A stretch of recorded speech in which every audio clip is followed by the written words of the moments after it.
Pulso ni Marco.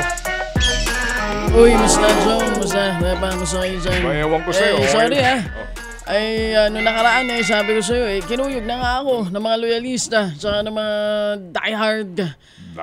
Kasi bakbakan ko sila nung nakaraan. Bakit? Ito na. Nagsibali ka.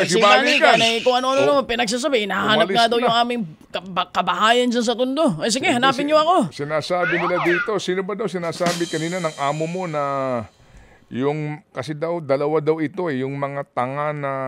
Yung mga tanga for free. Ako na magsasabi. May kinasasaktan. Talaga naman Tanga for free sorry gusto ko lang sabihin na ako din na may dating tanga. Hindi ko sure kung matalino na ako ngayon, pero masasabi ko lang worse humanity, pare. Ngayon, nagbabasa ako habang kayo nag-i-interview kanina kay Attorney Cell. Mga DDS nagpuntahan dito sa inyong comment section at kung ano sinasabing hindi magandang salita kay Attorney Cell. At saka kayo na din, nadamay na rin kayo. Manang-mana talaga ito sa kanilang amo, yun ang sasabihin ko. Talagang kung ano talaga ang iyong madalas na naririnig. Ano ba talaga? Talaga. Kung ano ang madalas na pinapanood mo, pinakikinggan mo, mina-adapt mo yung ugali. Tama, mali. Hindi ba halos pareho yung sinasabi ng kanilang amo, ng kanilang pinakamamahal na katay, tatay, sorry. Hindi ba na katay, pasensya. Sampalin ko sa publiko. Sorry po. Ang tapang kahapon. Pero hindi ako natatapangan sa kanya. Kasi kung kailan tumalikod si Delima, sa kanya aambakan ng suntok. At saka babae. Ang totoong matapang, hindi papatol sa babae. Katapos, nagbabasa ako ng comment section, tuwan-tuwa pa yung kay mga Alipores. Ano nakakatuwa doon? Aambakan ng suntok ang babae. Hindi maganda yun, hindi kayo nananakit ng babae. Kung ako, itinabi nyo dyan sana. Siyempre natakot ako. Si Digong yun Hindi ba? Tapos inamin niya pa kahapon nakapatay daw siya ng 6 o 7. Mas lalo ako natakot. Gusto mo magpawalo ka Pero parang masarap talaga sa kainuman. Huwag mo naman ako, parang gusto mo na ako talagang mawala dito sa mundong ibabaw, Repa. Ayoko maging pangwalo niya. Talaga kayang 7 lang. Yun ang may gusto ko malaman. Pero ayun nga, ako'y lalong natakot sa kanyang mga binitawang salita. Pero sino ang doon kahapon? Sinong bida? Sino ang bagong Almirol? Masasabi ko lang doon sa ibang kongresista na kay Tatapang, ito sabihin ko lang sa inyo hair bonding. Kasi baka sabihin ninyo, ito sinasabi ko sa inyo na ako patas lang ako dito, baka akala nyo ako loyalista ako. Dati nga akong bumoto sa unity na yan, nadismaya na nga ako. Wala na ako sinusuportahan sa mga yan. Doon sa mga kongresista na nandun kahapon, kayo naman ang bibirahin ko. Kay Tatapang nyo nung wala si Digong dyan. Kahapon nagsiuro nga inyong mga buntot. Ang bait nyo Ba't ang bait nyo bigla? Ito sasabihin ko malayo yung pagkakahawak nitong kamera sa Senado, pero ang sasabihin ko, mga duwag pa rin ang karamihan doon. Bakit naman? Yung iba, masasabi ko yung iba. Ako, pinupuri ko si Ace Barber. Totoo naman na talagang di napapagod siya. Kakapukpok ba yan? Ba pinupukpok niya? In fairness, yung kakasuspinde. Yung handling niya maayos. Pero may mga kongresista doon na takot. Pero hinayaan niya lang paatras Sino ba? Pangalanan mo. Paatras Pangalanan mo yan. Huwag ka matakot, Repa.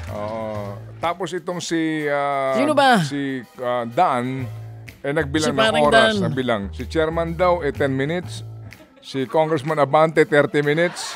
Si Paduano ay 5 minutes. Yan tawag doon Nagkwenta siya ng oras pinanonood ko si Pangulong Dutz habang nagse-sermon si pastor Parang inaantok na yata ang aga Pero nakikinig lang siya. Sabi ko kaya anyway. Sige, tuloy mo na nga. Sa'yo to Sorry. Sinasabi ko sa'yo na gusto ko ring konti lang naman ito para doon sa mga kongresista na nandun. Meron habang ako'y nanonood, merong isa doon magtatanong parang maiihi sa salawal. Bakit? Uy, takot talaga sila Nangangatal.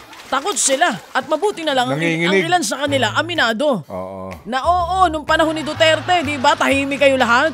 Buti sa inyo, aminado kahapon, sinasabi nyo, sinuportahan nga kita noon may mga gumaganyang kahapon. Buti aminado kayo. Ngayon, ano kayo? Change court kayo?